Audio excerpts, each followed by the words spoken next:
Hello and welcome to Business Standards. India remains the world's fastest growing major economy on paper, but beneath the headline numbers, questions are beginning to emerge. At a time of global uncertainty, trade disruptions, and persistent domestic demand concerns, how vulnerable is India really? To discuss all this and more, you're joined by Pronab Sen, the former Principal Economic Advisor to the Planning Commission and ex-chairman of the National Statistical Commission. So, Mr. Sen, what's happening with the Indian economy right now? Are the strains from Iran war becoming more visible, or is it some past miscalculations that are rearing their head to combine with the geopolitical turmoil? What's the overall picture in your view? No, the overall picture is that prior to the Iran war, the Indian economy was already starting to slow down. And this was kind of expected, because if you really looked at the data post-COVID, the investment figures were not encouraging at all. I mean, those figures would not support a growth rate of around 7%. So the 7% was actually on the basis of the capacity that had been built up earlier. Now, what has happened is that investments are starting to come back, or were starting to come back, correction. Particularly in the small and medium enterprises, which had been badly devastated during COVID. Corporate investment, on the other hand, it hasn't done anything. I mean, it's just stayed flat. And that's cause for concern. But at least the small and medium enterprises are investing and were investing and hopefully would have gotten better. But nevertheless, the numbers did not justify a 7% plus growth. So we are in any case looking at a situation where the growth rate would slip down to somewhere closer to 6%. And that would be there'd be a transition path in it. Nothing dramatic would happen, hopefully. But that was where we were at when the war breaks out. Now, everybody has focused a lot on essentially the petroleum prices, right? But insofar as India is concerned, petroleum is only a part of the story.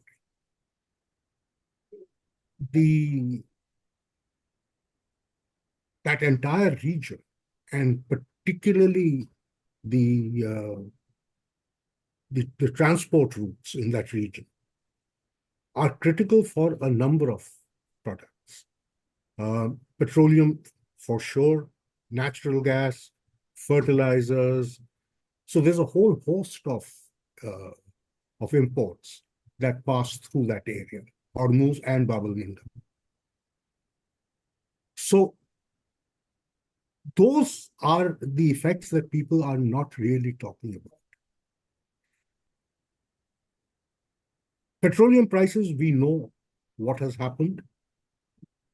The real question is that with the increase in prices that has taken place, the government has shielded us up to this point. They have now started passing it on. The big question is going to be who are going to get most affected.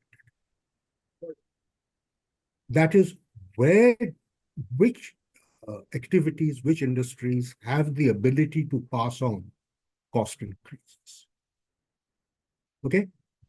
Given the situation that we are looking at, the ones who are least able to do so are the small and medium enterprises, because they're still in a process of rebuilding. Right? That's bad news. Because although the SMEs do not account for the majority of our industrial output, they are the largest source of employment for educated and trained youth. So it becomes an employment problem.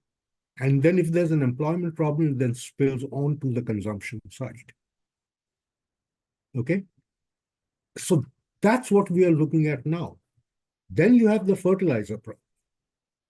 Now, if you think about fertilizer, yes, transport-wise, Bab el Mandab is important, but Hormuz less so for all fertilizers other than urea. All right. However, we had in any case been using too much urea. And the government for a long time has been trying to persuade people to reduce urea use because it's been affecting our soil fertility. This may actually do it. So there may be a blessing in disguise there. Right? But there's a political call will have to be taken, whether the prices will be passed on. But even if they are not passed on, there will be shortages of urea, which means either the government increases the prices or the government does rationing. All right?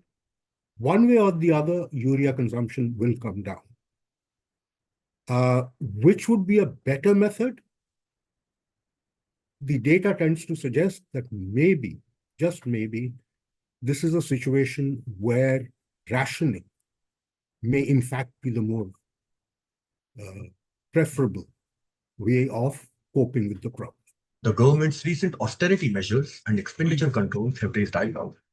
Do these signal fiscal discipline, or do they indicate that the government itself is becoming concerned about the economy?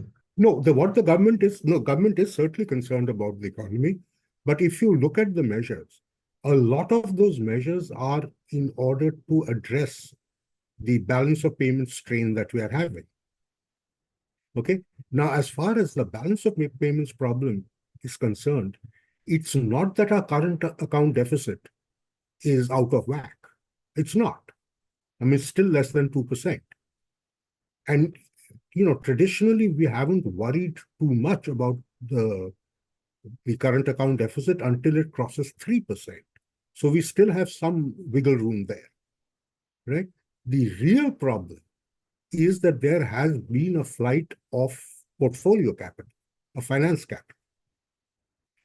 Now that is a more serious issue and has been leading to a sharp decline in the rupee dollar exchange rate. That is the problem.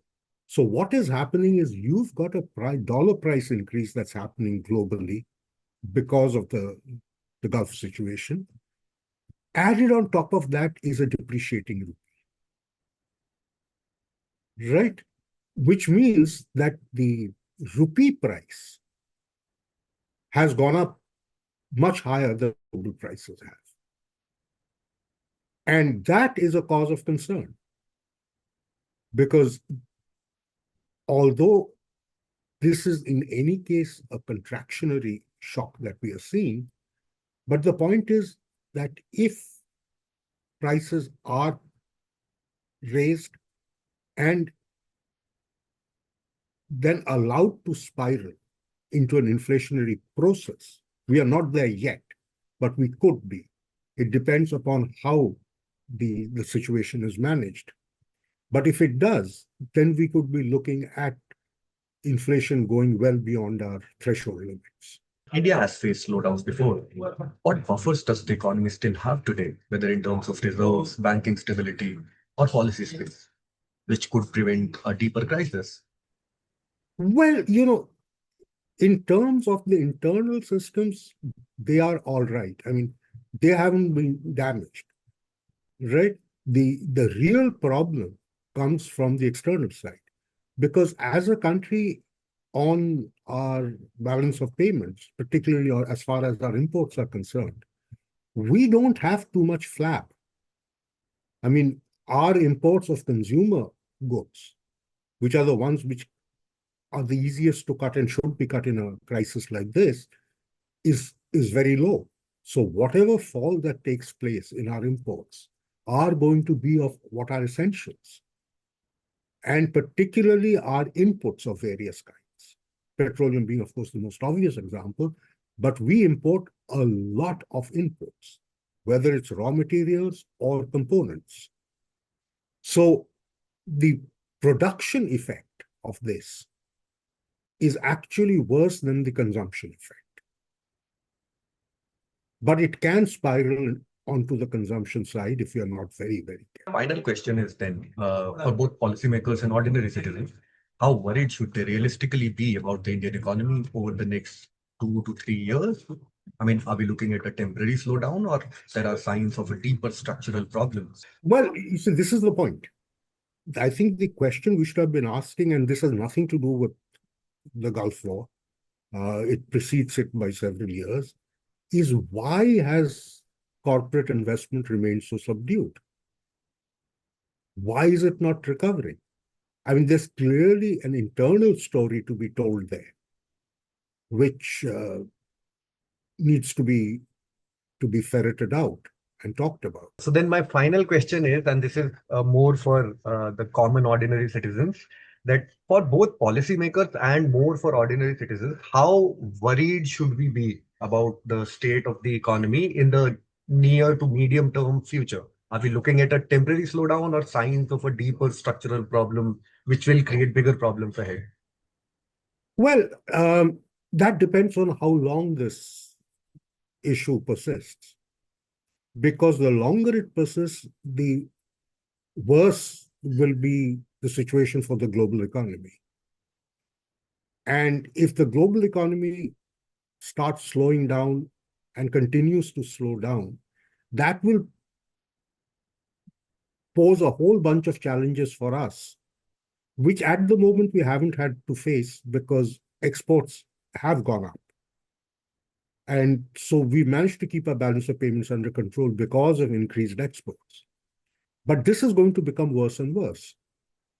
So if this persists, then we will have to start looking much more closely at how do we revive domestic consumption and investment.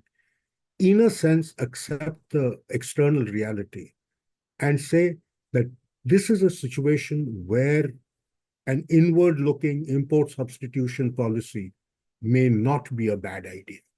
So the key takeaway being that while India still retains several macroeconomic strength, from relatively stable banks to strong foreign exchange reserves and public capex, the larger question is whether those buffers are enough to sustain growth amid weak demand, uneven job creation, and rising global uncertainty.